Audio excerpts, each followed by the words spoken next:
और आप छत्तीसगढ़ की खबरों की बात करेंगे। कोरिया जिले की चिरमी नदी में अवैध रेत परिवहन का काम खुलेआम जारी कर रखा है। ग्रामीणों ने बताया कि नदी से हर दिन बड़ी मात्रा में रेत निकाली जाती है और वाहन सुबह से देर रात तक लगातार चल रहे हैं।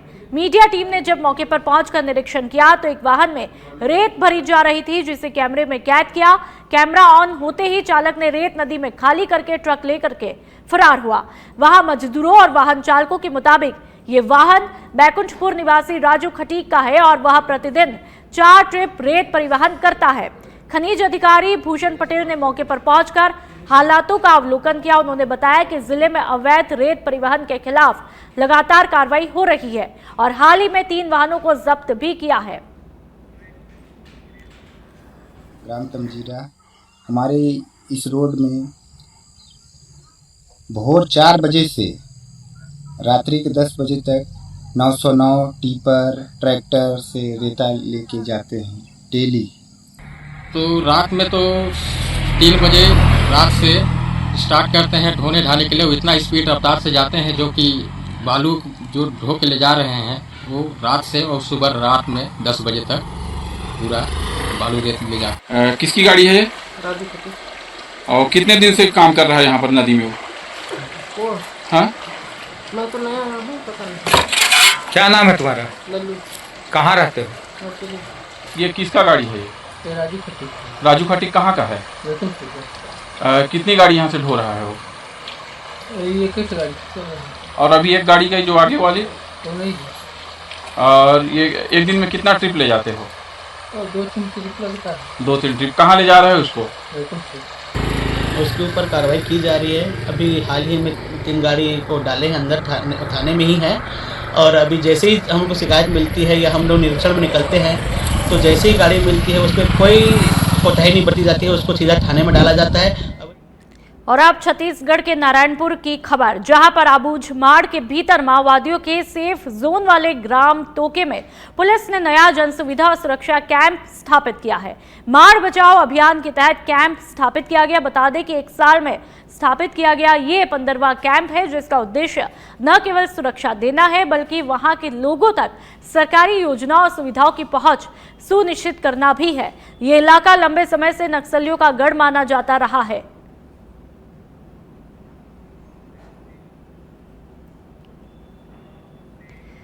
अंबिकापुर से एक दिल दहला देने वाली वारदात सामने आई है, जहां पर एक कलयुगी बेटे ने रिश्तों की सारी हदें पार करते हुए अपने ही पिता की निर्मम हत्या कर दी।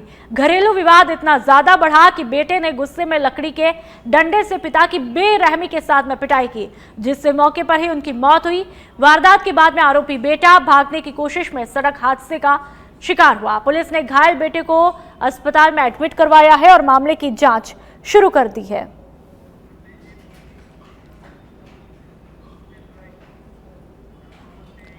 और आप मध्य प्रदेश की खबरों की बात करेंगे। भोपाल से पहली खबर, जहां पर सरदार वल्लभ भाई पटेल की जन्म जयंती पर उन्हें श्रद्धांजलि दी गई है। मंत्रालय के सामने स्थित प्रतिमा पर मुख्यमंत्री डॉक्टर मोहन यादव, बीजेपी प्रदेश अध्यक्ष हेमंत खंडेलवाल, सांसद आलोक शर्मा और विधायक भगवान दास सपनानी ने माल्यार्पण किया। इस मौके पर मुख्यमंत्री ने सरदार पटेल को देश की एकता और अखंडता का प्रतीक भी बताया। तो वहीं आलोक शर्मा ने कहा कि आजादी के बाद में 560 रियासतों को भारत में शामिल करने का श्रेय सरदार पटेल को ही जाता है। बीजेपी प्रदेश अध्यक्ष हेमंत खंडेलवाल ने यह भी कहा कि अगर आजादी के बाद सरदार पटेल प्रधानमंत्री बने होते तो देश की आर्थिक स्थिति और भी ज्यादा मजबूत होती।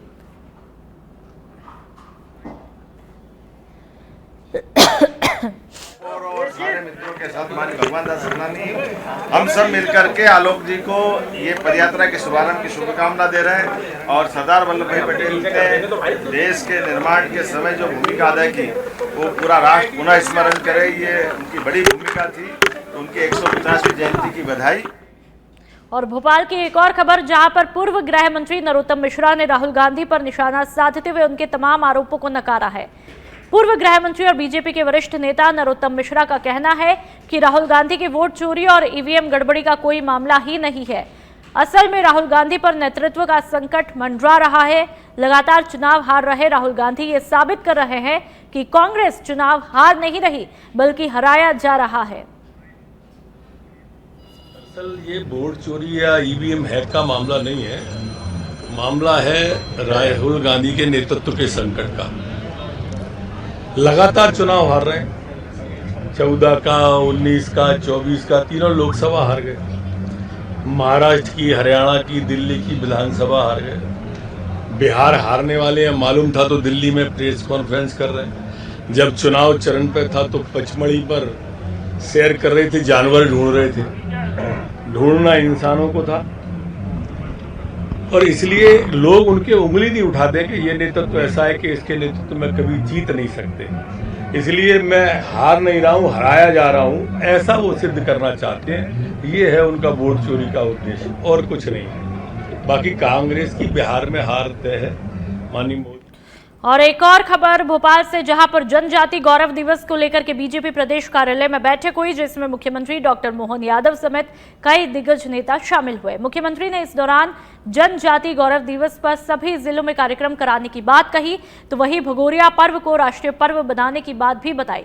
सीएम डॉक्टर मोहन यादव ने रानी दुर्गावती के बलिदान को याद किया। रानी दुर्गावती के नाम पर हमने कैबिनेट बैठक की, उनके इतिहास को पाठ्यक्रम में शामिल किया और टंटिया मामा के नाम पर विश्वविद्यालय खोला। मुख्यमंत्री ने आगे कहा कि बिरसा मुंडा की जयंती धूमधाम से सेलिब्रेट की जाएगी। जनजाति गौरव दिवस के लिए बड़ी रूपरेखा बनाई है।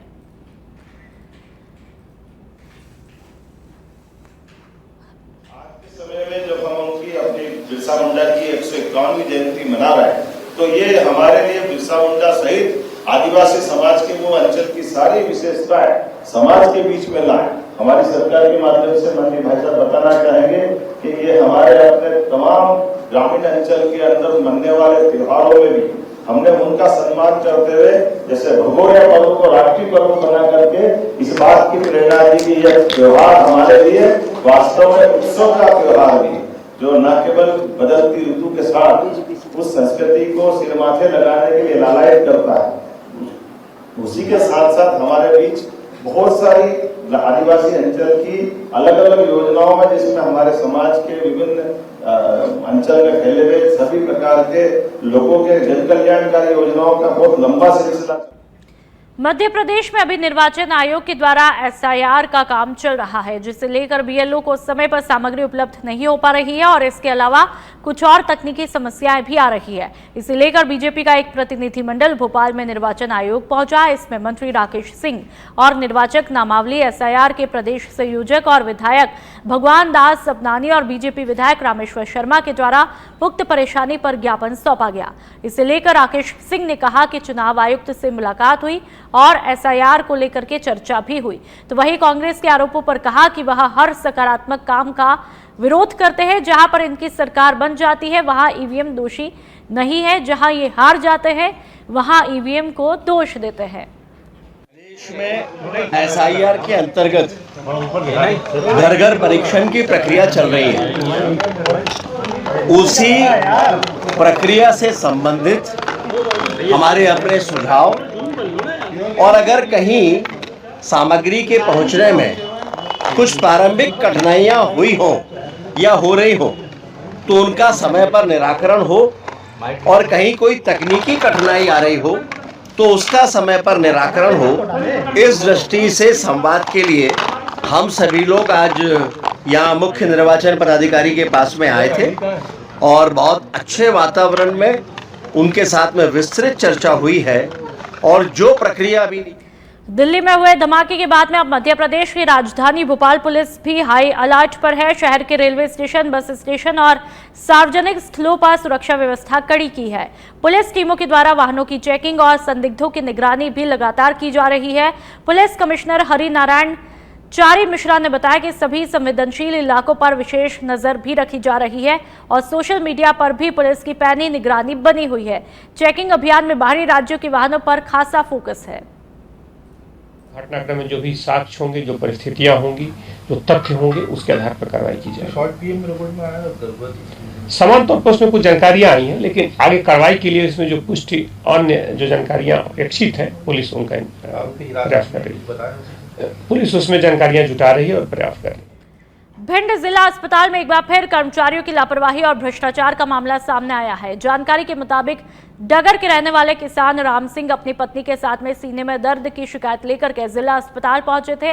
यहां पर एक्सरे विभाग में पदस्थ कर्मी सौरभ ने जल्दी एक्सरे कराने के नाम पर पैसे भी वसूले। कर्मचारी ने एक्सरे का कागज पर प्रिंट निकाल के किसान को थमाया, जिससे उन्हें शक हुआ। बाद में किसान राम सिंह और उनकी पत्नी ने मीडिया के सामने पूरी सच्चाई बताई। मामले की शिकायत को लेकर के दोनों सिविल सर्जन ऑफिस पहुंचे और आरोपी कर्मचारी को पकड़ने की कोशिश की। हालांकि अस्पताल के सहायक प्रबंधक ने मामला बढ़ता देख बंद कमरे में पैसे वापस करवाकर मामला ही दबा डाला। ग्रामीणों का कहना है कि जिला अस्पताल में आए दिन कर्मचारियों के द्वारा अनियमितता और रिश्वतखोरी के मामले होते हैं, लेकिन अब तक कोई कार्रवाई नहीं हुई। किसने पैसे लिए हैं आपके एक्सरे के? कौन था? क्या परेशानी थी आपको? छाती में जो चोट है अक्सरा कराए। हाँ, कहाँ सरकारी हॉस्पिटल में आए थे क्या? काय के पैसा काय के लिए उन्होंने? काय बात के पैसा लिए? काय बात के पैसा लगे? वही तो हम पूछ रहे हैं, काय बात? किस बात के पैसे दिए आपने? 200 रुपए एक्सरा के? एक्सरा के पैसे लगते हैं? कितने रुपए दिए? 200 रुपए मांगे थे उसने? भिंड के गोहद मंडी प्रांगण में उस समय हड़कंप मचा जब दो चोरों ने खाद बीज की दुकान से रुपयों से भरा बैग चुरा करके फरार हुए। ये पूरी घटना पास में लगे सीसीटीवी में कैद हुई। जानकारी के मुताबिक सत्यसाई कृषि सेवा केंद्र के संचालक अजय शर्मा दोपहर में दुकान पर फोन पर बात कर रहे थे। उसी दौरान दो युवक दुकान के बाहर खड़े होकर के मौका देखते हैं। जैसे ही संचालक बातों में व्यस्त हुआ, दोनों ने काउंटर पर रखा बैग उठाया और बाइक से रफूचक्कर हुए। दुकान संचालक ने चिल्ला करके दोनों को पकड़ने की कोशिश की, लेकिन भागने में सफल रहे। अजय शर्मा ने बताया कि बैग में करीब 2 लाख थे।